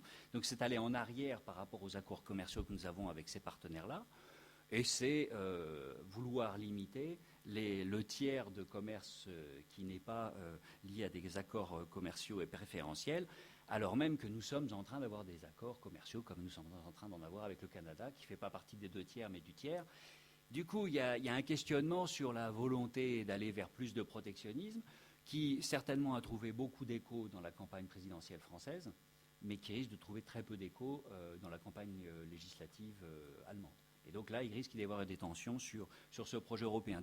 Du coup, on a un président français qui est véritablement pro-européen, qui l'est depuis longtemps, qui n'a pas été suivi par le président de l'époque français, François Hollande, mais qui va très vite devoir d'abord clarifier ses positions et puis négocier un accord qui soit acceptable par l'ensemble des États membres. Et du coup, il faudra faire les compromis dont parlait Barbara, qui peuvent éloigner du caractère optimal de la politique qu'il avait initialement à l'esprit. Merci beaucoup pour tous ces éléments. Peut-être avez-vous des questions de la salle? Je vois qu'il y a déjà plusieurs mains qui se lèvent. Peut-être pouvons-nous prendre 2 questions à la fois. Et moi, j'apprécie, comme d'autres à Open Diplomacy, qu'il y ait des questions de femmes et d'hommes. Donc peut-être 1 et 1, si on peut faire plusieurs tours comme ça. Alors, monsieur. Merci. Paul Arnaud, juriste. Je vais m'adresser à madame la journaliste allemande. Est-ce que vous avez exposé des circonstances qui militent de la part de chaque politique français et allemand en faveur d'un rapprochement, d'une convergence européenne? Mais est-ce que ce n'est pas plutôt une question de déterminisme des faits? Est-ce que, je ne sais pas si vous avez lu le journal Die Welt de samedi 13 mai 2017, qui disait, il s'en prenait au président Trump des États-Unis, en disant c'est un parrain de la mafia. Ils allaient très fort. Et en fait, il voulait faire ressurgir le fait que il y avait des rapports actuellement tendus au sein du Congrès américain à propos de la démission du directeur du FBI, et qui avait mis en place une enquête sur les rapports entre la Russie et le président Trump, et qui voulait également privilégier le président Trump les rapports avec Taïwan pour faire échec à la puissance de la Chine. Est-ce que vous ne pensez pas que c'est une prise d'otage qui se joue de l'Europe? Et je voulais savoir quelle était l'opinion de l'intelligentsia, de l'establishment sur cette question à Berlin, en Allemagne. Est-ce que c'est au-delà des volontés, des audaces qui peuvent être prises du côté français ou du côté allemand, peu importe, est-ce que ce n'est pas une question de nécessité, de déterminisme des faits qui impose pour le maintien de l'Europe, le maintien même des États membres de l'Europe et de leur puissance, qui impose un tel rapprochement? Merci. Peut-être une deuxième question, si possible, une femme qui en aurait une éventuellement à poser. Sinon, on demandera à un homme. Il y a une deuxième main qui se lève. Alors, sans souci d'efficacité, allons-y. Oui, on a beaucoup parlé des élections en France, mais pas trop en Allemagne. Donc je voulais parler de l'effet Martin Schulz, qui semble être plutôt un effet dans les sondages, mais pas trop électoral. En effet, 3 résultats dans les régions allemandes, 2 Länder plutôt à gauche, 1 qui change. Et donc je voulais savoir comment on expliquait le mauvais score du SPD. Et je voulais aussi savoir pourquoi il y a l'effet, enfin, il semble-t-il, FDP, les libéraux reviennent et reprennent un peu du poil de la bête. Et je voulais savoir d'où viennent les électeurs du FDP nouveau, puisque la CDU est en hausse. Est-ce que par hasard, non pas évidemment sur la question des réfugiés, mais sur la question économique, comme l'Alternative für Deutschland est aussi très libérale, mais on a préféré l'original, donc les gens, peut-être, les électeurs de l'AfD sont peut-être revenus vers les libéraux. Et est-ce qu'on peut penser à une coalition CDU-FDP en septembre? Merci. Merci beaucoup. Pardon, peut-être Suzanne Freitag, puisque la première question vous était directement adressée. Voilà. En fait, si j'ai bien compris la question, c'est clairement le déterminisme des États membres et à la base des pensées et des réactions des gens par rapport à ces phénomènes. Nous, ce qu'on traite, c'est les deux. En fait, on voit le niveau gouvernemental et après on va aussi voir les gens qui ont une vision très très différente et on essaye aussi bien qu'on peut avec les vérifications qu'on peut faire réellement, on essaye de faire une sorte de synthèse entre les questions politiques directes et la façon plus, comment dire, je dirais presque populaire de ces phénomènes qui ne sont pas Enfin, non, c'est très difficile en fait. La question, elle est très très complexe. On a, de mon point de vue, la tâche d'essayer d'expliquer les relations complexes qu'on a essayé de mettre un petit peu en place ici, sur un niveau où chacun comprend qu'est-ce que ça peut aussi signifier pour moi personnellement. Et ce n'est pas toujours très évident parce qu'avec une explosion de médias qui en sont dans le sens traditionnel qu'on connaît, la radio, la télévision, les journaux écrits qu'on des fois ne prend même plus le temps de lire parce qu'on a Facebook, on a Twitter, on lit 3 infos. Ah ouais, non mais c'est... il y a une très très grande difficulté de trouver un équilibre réel qui représente vraiment, vraiment la situation qu'on essaye d'expliquer. Les phénomènes sont très complexes, se complexifient avec la globalisation aussi des informations.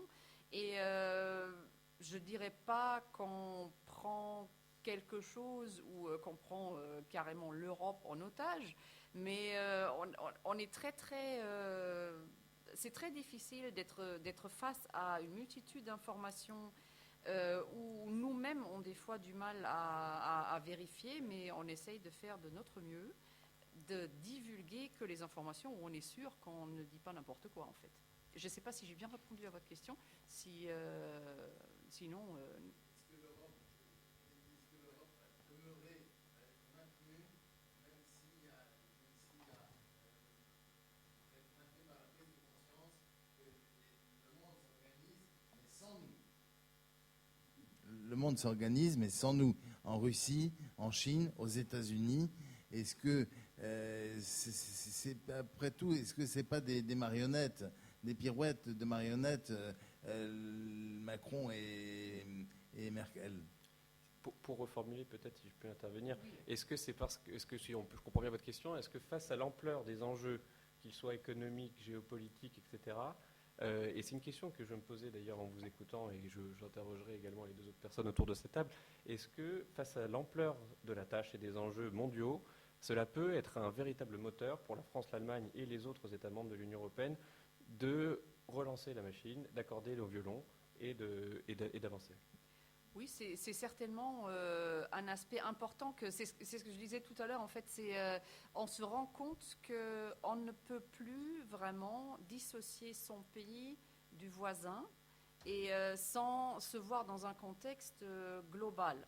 Et il faut trouver, là c'est peut-être Barbara aussi qui peut en dire beaucoup plus que moi, à quel point une alliance entre 2 pays comme la France et l'Allemagne peuvent créer un nœud ou peuvent aussi se sentir plus responsables maintenant encore qu'avant d'avancer une Europe qu'on veut ou qu'on voit d'une certaine manière, parce que je pense ces élections-là, justement avec Emmanuel Macron dans la phase finale de cette campagne, a montré qu'il y a une certaine prise de conscience aussi, que chacun a été rejeté sur un phénomène de nationalisme dans son propre pays. Et il y a des expériences, surtout l'Allemagne, elle est très très sensible à ce phénomène avec l'histoire qu'on a eue avec le nazisme et une dictature et une deuxième guerre mondiale. Je crois qu'il y a quelque chose il y a certains aspects déclencheurs comme le Brexit, comme une mondialisation qui met en mal par rapport à ce que vous évoquiez, les questions économiques en Chine et dans d'autres pays, qu'on essaye quand même de se recentrer sur les idées, qu'est-ce qui nous unit plutôt que qu'est-ce que chacun a chez lui, tourner autour de soi-même comme beaucoup de populistes le font. Oui, peut-être pour juste ajouter une idée à ça, et c'est une idée pas très élaborée, c'est le genre d'idée qu'on a quand on prend le métro et qu'on est en train de réfléchir un peu à tout et à n'importe quoi. Mais j'ai quand même l'impression que ce qui change en Europe, c'est qu'aujourd'hui, on a une sorte d'anti-modèle contemporain. Enfin, pendant des décennies, on nous a dit qu'il faut faire l'Europe parce que l'anti-modèle de l'Europe qu'on est en train de construire, c'est le passé. C'est la guerre, c'est les conflits éternels en franco-allemand. Alors que les citoyens européens d'aujourd'hui, l'anti-modèle, il passe à la télé tous les soirs. L'anti-modèle, c'est Trump, c'est aussi la Hongrie, en certaines mesures aussi la Pologne, etc.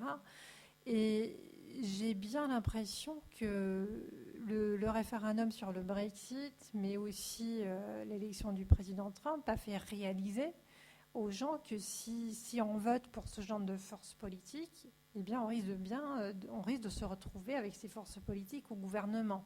Ce qui, auparavant, quand on votait Marine Le Pen ou Jean-Marie Le Pen, c'était un vote protestataire, mais je pense qu'une bonne partie des personnes qui votaient pour ce genre de parti, en fait, voulaient bien se venger auprès d'un président qu'ils n'aimaient pas, mais qui ne voulaient pas réellement que Jean-Marie Le Pen, par exemple, soit président de la République. Et avec toutes ces évolutions que vous avez décrites, je pense que vraiment une bonne partie des gens ont réalisé que ça risquait de devenir réalité. Ce qui m'amène aussi, je ne sais pas si j'y réponds tout de suite à la question du SPD et des mauvais scores, parce que je pense qu'une partie de la réponse se trouve là. Alors j'avoue que je n'ai pas suivi en détail toutes les analyses qui ont pu être faites dans ce contexte, mais l'effet Schulz, c'est effectivement un effet dans les sondages. Alors on verra ce que ça donne une fois qu'on connaîtra le programme du SPD. Parce que le SPD n'aura son programme qu'à la fin juin. C'est là qu'il y aura le congrès du parti et qu'on va se mettre d'accord sur un programme. Et là, pour le moment, enfin en tout cas c'est mon impression, je ne sais pas ce que vous en pensez, mais M. Schulz, finalement, n'en voit pas tellement dans les médias allemands. Je ne vais pas dire qu'il a très peu de présence médiatique, mais il en a quand même nettement moins que d'autres personnes de son parti, ce qui est aussi lié au fait qu'il n'a pas de mandat. Il ne joue aucun rôle officiel dans la politique nationale allemande. Il n'est plus président du Parlement européen. Alors du coup, il a peut-être aussi du mal à passer pour faire passer ses positions. Après, un autre problème qu'a le SPD, c'est effectivement le positionnement, parce que le centre, il est occupé par Angela Merkel. Donc, ils ont du mal à aller vers le centre. Et d'à la fois, de toute manière, le SPD a aussi le problème, comme il est un parti au gouvernement à Berlin, il doit à la fois défendre les acquis de ce gouvernement, tout en étant en opposition, ce qui n'est déjà pas évident. Et bon, sans suivre de très près la stratégie politique du SPD, mais visiblement, la tentative d'aller plus vers la gauche a également échoué. Enfin, en tout cas, on attribue en grande partie les raisons de l'échec en Sarre à cette idée d'éventuellement vouloir faire une coalition avec Die Linke, c'est-à-dire la gauche, dont visiblement les électeurs n'en voulaient pas. Donc je pense qu'il sera vraiment très intéressant de voir la stratégie du SPD, parce qu'ils sont un peu bloqués. Alors, juste pour très brièvement revenir sur Emmanuel Macron en France, en Allemagne, et le débat que vous avez actuellement, ce que vous pouvez voir très clairement, c'est que le SPD se positionne beaucoup plus en faveur des positions de Macron que des politiques du CDU. Vous avez Sigmar Gabriel qui présente un plan Élysée 2.0, en référence au traité de l'Élysée, bien sûr, qui est beaucoup plus proche des idées d'Emmanuel Macron, qui sont quand même accueillis avec beaucoup plus de réserve du côté de la chancelière et ministre Schäuble, comme on vient de l'entendre. Et puis alors, juste un mot sur les FDP. Ce que j'ai pu lire, c'est qu'en Nord-Rhénanie, Nord-Rhine-Westphalie, pardon, ce sont avant tout les jeunes qui ont voté pour ce parti. Et ce qui est étonnant, mais pour moi, l'explication dans tout ça, mais à confirmer avec des sondages et des analyses plus poussées, c'est aussi une sorte de double volonté de la part des électeurs. Premièrement, de voter pour des partis sérieux et de ne pas voter pour des populistes, tout en recherchant, et c'est le deuxième point, une alternative à ce qu'on a en place depuis 2005.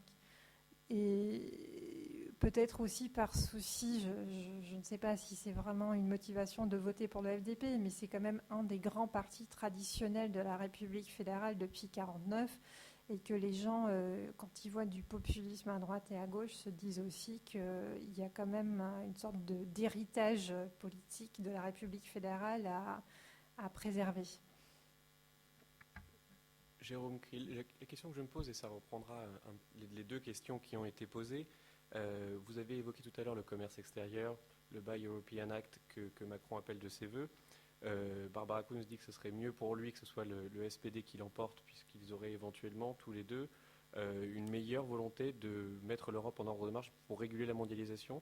Est-ce que ça pourrait quand même, en cas de victoire d'Angela Merkel, est-ce qu'on pourrait quand même penser que les deux pays et les autres pourraient s'entendre sur ces questions dans la mondialisation vis-à-vis justement de ces grands enjeux qui dépassent l'Europe? Je n'ai pas d'informations confidentielles à vous délivrer, donc je peux vous dire que j'en ai pas la moindre idée. Il me semble cependant que l'accueil d'Emmanuel Macron par la chancelière laisse entendre qu'il y a des possibilités de se mettre d'accord. Et je pense qu'il y a quand même une constatation qu'on a faite de part et d'autre du Rhin, c'est qu'on s'en sortira mieux ensemble que séparément. On a été confronté en France à une trouille terrible, et en Europe à une trouille terrible, c'était l'arrivée à la présidence de la République de Marine Le Pen. Pardon. Il faut bien voir que les autorités européennes ne font rien depuis 2 ans. Depuis 2 ans, parce qu'elles ont eu peur qu'il y ait un Brexit. Donc 6 mois avant le Brexit, on a offert au Premier ministre britannique des compromis et compromissions pour l'amener à ne pas faire ce référendum. Il a quand même fait le référendum. Le référendum a abouti à la décision que nous savons. Donc on ne faisait rien avant le référendum de peur de fâcher les Britanniques. Les Britanniques ont décidé de sortir. Et jusqu'aux élections néerlandaises, françaises et allemandes, on a la grande crainte qu'il se passe quelque chose d'un peu ingérable pour les différents projets européens. Donc, avec les élections néerlandaises et avec les élections françaises, on semble être rassuré. C'est la raison pour laquelle il va se passer quelque chose. Mais quand vous entendez parler Jean-Claude Juncker, il fait son papier blanc avec ses 5 scénarios, à discuter en fin d'année lorsque la France aura un gouvernement stable, lorsque l'Allemagne aura un gouvernement stable. Donc il va y avoir finalement la constatation qu'il vaut mieux qu'on soit ensemble pour sortir des difficultés qu'on rencontre vis-à-vis des États-Unis et de leur politique commerciale et vis-à-vis de la Russie qui certes s'organise peut-être, mais ce n'est pas un grand pays la Russie. Faut rester mesuré. On est la zone la plus prospère au monde quand on est tous ensemble.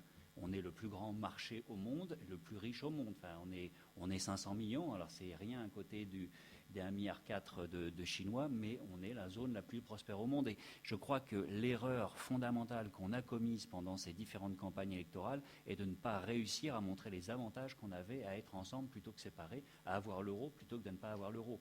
Il a fallu finalement en France attendre que Marine Le Pen se prenne les pieds dans le tapis sur la question de l'euro, qu'on ne comprenne strictement plus rien à son projet européen et du coup à son projet économique, qui était entièrement basé sur la sortie de la zone euro. Donc tout ce qu'elle racontait depuis le premier tour et son changement d'orientation sur l'euro était totalement caduque.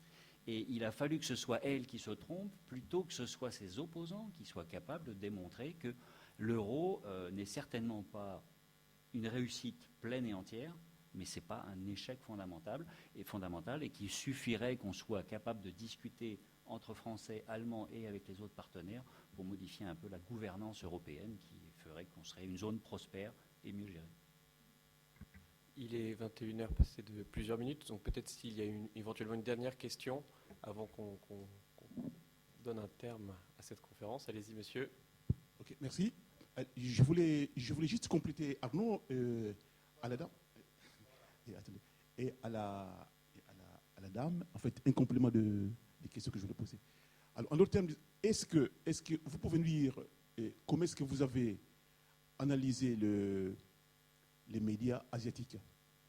Comment est-ce qu'ils ont analysé tout ce qui s'est passé en Europe durant la campagne? Ça, c'est pour la dame allemande.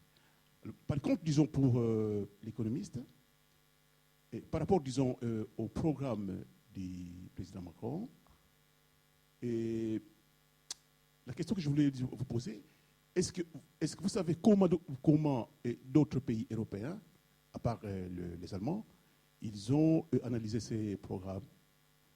Qu'est-ce qu'ils ont dit? Comment est-ce qu'ils ont critiqué ces programmes? Voilà. Merci. Suzanne Freitag, peut-être en un mot. Oui, alors je n'ai pas trop analysé les médias asiatiques, je l'avoue, parce qu'en fait, on est concentré un peu sur la France et la vision de la France en Allemagne. Par contre, ce que j'ai pu constater quand il y a des événements comme, par exemple, l'investiture hier, c'était hier? Ouais, c'était hier. Du président Macron et sur la place de l'hôtel de ville, il y avait beaucoup de journalistes asiatiques et plus que, au moins d'après ce que je me rappelle, dans les QG de l'époque, chez Chirac, chez Jospin, après chez Nicolas Sarkozy, c'était autre chose parce que c'était un candidat people qui avait beaucoup fait parler de lui avant. Et après aussi, donc, on a vu aussi que les médias internationaux, pas que les Asiatiques, aussi que l'ampleur de médias internationaux dans une campagne électorale française s'est constamment amplifiée.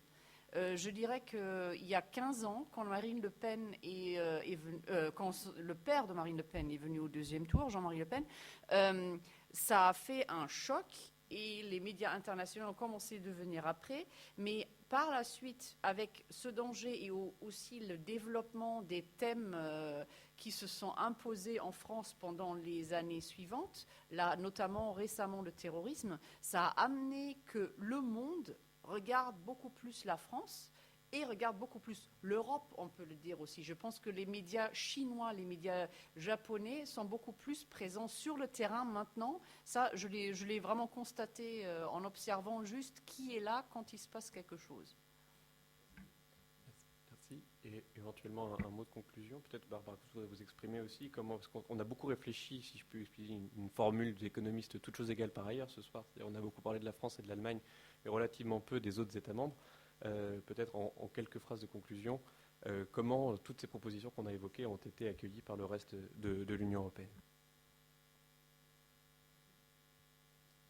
Alors, je ne peux pas dire que j'ai suivi toute la couverture médiatique du programme Macron. Alors, ce qui est assez étonnant, c'est la couverture exceptionnelle qu'il a eue au Royaume-Uni, notamment avec le Financial Times, qui évidemment, on voit sans doute le banquier qu'il a été gérer potentiellement mieux la France, soi-disant qu'elle ne le fut par le passé. Donc il y a un accueil plutôt favorable des milieux financiers britanniques. Et je pense qu'il y a un accueil plutôt favorable dans certains pays comme l'Italie, l'Espagne, le Portugal, la Grèce, qui voient dans la présidence Macron une capacité peut-être de rééquilibrer les discussions entre Européens, notamment sur tout ce qui concerne les budgets et les dettes publiques, pour essayer d'aboutir peut-être à plus de mutualisation, plus de solidarité entre les États membres. Mais comme me le disait Barbara quand je suis arrivé, le Spiegel lui reproche justement cet élément, à savoir que la solidarité dont il serait le pourvoyeur coûterait très cher aux Allemands. Et ça pose problème justement dans les relations franco-allemandes. Donc il me semble que les pays qu'on a qualifiés de périphériques pendant cette crise des dettes souveraines, à mon avis, voient plutôt d'un bon œil l'arrivée au pouvoir d'Emmanuel Macron, étant entendu qu'on attend de voir pour juger tous. Et puis il va falloir savoir quelle est la majorité dont il va disposer, parce que là ce soir on a fait comme s'il allait pouvoir potentiellement mettre en œuvre une partie du programme du candidat Macron, mais il est possible que rien ne se passe aussi. Barbara Kunz, éventuellement un tout dernier mot. Un tout dernier mot sur la presse internationale. Comme vous le savez peut-être, à l'IFRI, on est beaucoup sollicité par les médias pour, en gros, raconter un peu ce qui se passe, analyser, et donner nos points de vue et expliquer aux spectateurs de différents pays. Et ce qui nous avait vraiment frappé avant ce deuxième tour, c'est qu'en fait, on a été contacté par pas mal de médias de pays avec lesquels d'habitude on ne travaille pas du tout, genre l'Estonie, etc., qui ne sont pas, disons, parmi nos clients, si j'ose dire, habituels, et qui nous contactaient donc pour nous demander des rendez-vous un peu en option, c'est-à-dire qu'ils voulaient nous parler si jamais Marine Le Pen gagne l'élection, mais si Macron passe, ça les intéressait beaucoup moins, et donc ils n'avaient plus besoin d'interview avec un chercheur basé à Paris. Donc je ne sais toujours pas ce qu'ils font déduire, c'était pas du tout le cas de la presse allemande, mais d'autres pays, c'était un peu ça. Et donc, je ne sais pas, je pense que vu de plus loin, c'était peut-être juste une sorte de feuilleton avec une petite catastrophe à la fin qui aurait été intéressé le monde, mais comme finalement il n'y a pas eu de catastrophe, enfin en tout cas, c'est ma lecture des choses, c'est moins intéressant ce qu'ils vous ont dit long sur voilà, l'intérêt que les élections françaises ont pu susciter un peu plus loin qu'en Allemagne. Merci beaucoup de nous avoir suivis jusqu'à cette heure relativement avancée. Suzanne Freitag, Barbara Kunz et Jérôme Kriel, merci beaucoup d'être venus ici ce soir. Et puis n'hésitez pas bien sûr à suivre les autres conférences de cette Diplo Week qui seront, je en suis sûr, aussi passionnantes que ceux de ce soir. Au revoir.